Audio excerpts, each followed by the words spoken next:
gentleman from Texas's comment about why don't we just wait till we understand all the facts of Uvalde with some more investigation underway.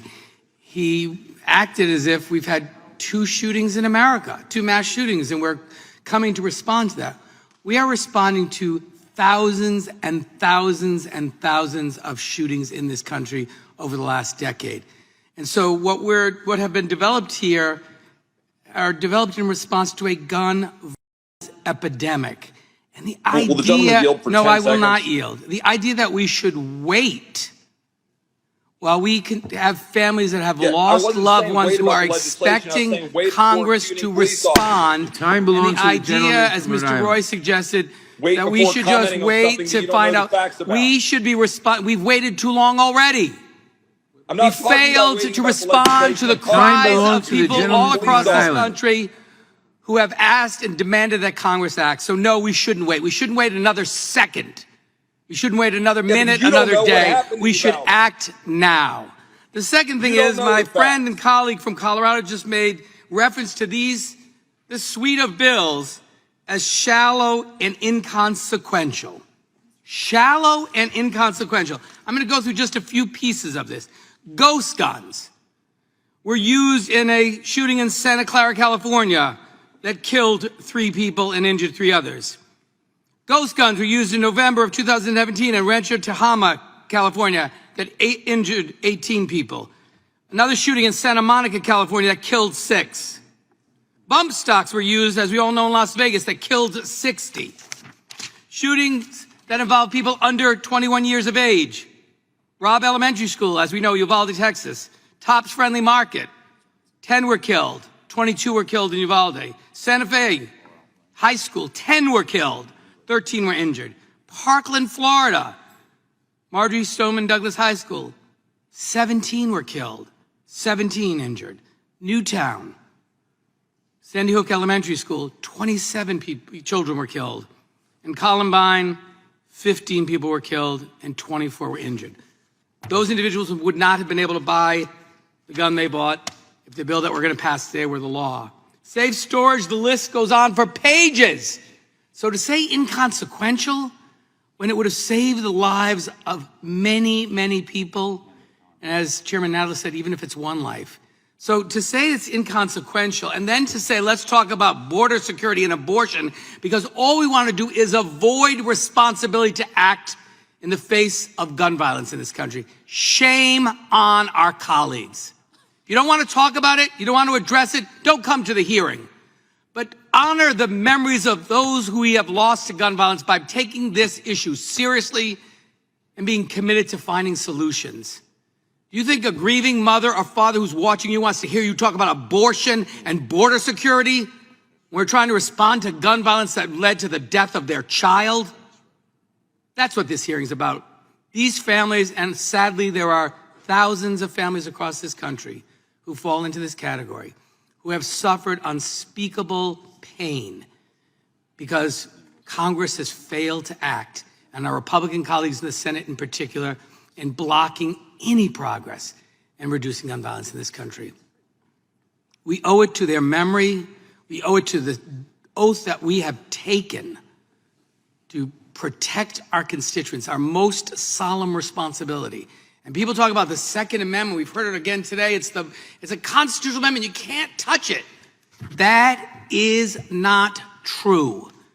The Supreme Court of the United States has told us that. Will the gentleman yield? The Supreme Court of the United States has made it clear that Congress has the authority to impose reasonable restrictions to protect the life and the safety and the security of those we serve. In the same way, you can't yell fire in a crowded theater. There is no constitutional right that is absolute. It is balanced with responsibility. Would the gentleman yield? And so all these claims about, gee, we wish we could do something. We wish we could remove America from this terrible distinction of being a country that has a gun violence epidemic unlike any other country in the developed world. And by the way, if more guns were the answer, we'd live in the safest country in the world. There are more guns in America than people.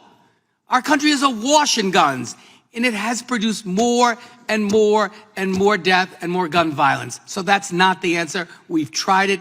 It doesn't work. We need real solutions so we can go back to our districts and demonstrate to the people we serve we've taken some action that's going to make a difference and help protect lives in communities all across this country. And with that, I yield back. Gentleman yields back. Gentleman from Florida, for what purposes? Gentleman from Florida seek recognition. Strike last word. Gentleman is recognized. He said it right there. What they're upset about is the number of guns in the country. This isn't about, modest age restrictions that are unconstitutional. It's not about better record keeping. They want fewer guns. They think that the answer is fewer guns. And that is what is creating a lot of discomfort among our fellow Americans who cherish their guns and cherish their Second Amendment rights and have actually committed no crimes. They cherish their children, Mr. Gaetz? You know what? Their children aren't the ones at risk as a consequence of All law-abiding gun owners. children in America are That's at what risk. You get wrong. It's not law-abiding gun owners, David.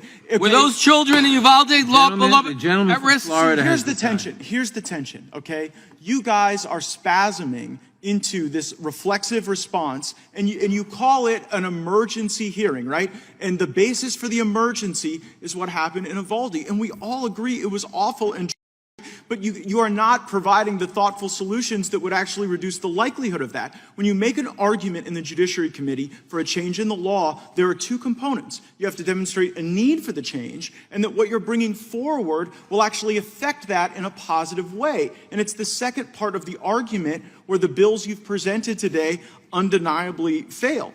And in Florida, I would suggest we had a process that's a little bit better than what we've observed here. In Florida, following Parkland, every Floridian wanted to reduce the likelihood that that could ever occur again for precisely the reasons that animate your passions today. But instead of rushing to town, stumbling bills together, we got our very best sheriffs, our very best police chiefs, former members of law enforcement, people with tactical experience, even parents of slain children. And we put them on a board to review a school shooting as if it were an airline crash, dispassionately, thoroughly. And then as a consequence, what we saw was actually a failure in law enforcement. That the sheriff in Broward County was so recalcitrant in not doing the training, that the on-the-ground law enforcement were so derelict in their duties that children died that didn't need to.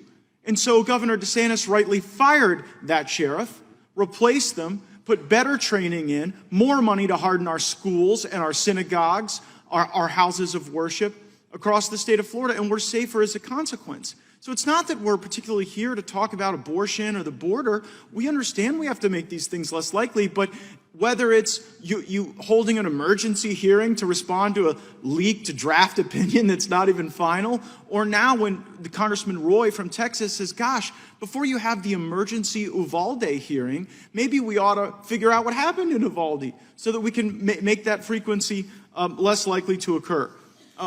I think there's also a balancing of interests here that the American people need to understand. You say if it saves one life, anything that saves one life is totally worth doing. And certainly every loss of life is tragic, and certainly every preventable loss of life is tragic. But Mr. Cohen gave up the game earlier when he said, we acknowledge on the front end of this hearing that there will be deprivations of liberty to law-abiding people, that we will at times stop law-abiding people from doing what is otherwise constitutionally legal. So while I certainly want every American to safely store their firearms, while I certainly want every American to be trained on the safe storage of firearms, I'm not entirely sure that the Congress of the United States is the appropriate entity to tell Americans how to store firearms and then punish them as a consequence. And if the result of all of this is there's a a life or two that we save, and the result is, like, how many tens of millions of Americans are you willing to deprive of their constitutionally guaranteed liberty in order to achieve that objective, when there might be a more narrowly constrained appropriate way for gun enthusiast groups, hunting clubs, local government, states, to try to educate and encourage proper safety of the storage of firearms. So again, we share your goal of making these shootings less likely, whether they be in our schools or elsewhere in our communities, but we don't think that in the name of saving one life, that fundamentally constraining the rights of all Americans is necessary, especially when we are still awaiting the results of the review of what happened in Uvalde that shocks the conscience of all of us. So please spare us the spirited screaming. We want to stop the violence. We just wish you would listen to some of the ideas that we think would help. And from my standpoint, if you hold schools out as gun-free zones, as soft targets, you make those school shootings more likely. And I don't think you want to do that. But I think that if we got rid of the gun-free zones and if we empowered people that could be helpful, we might see a reduction in violence.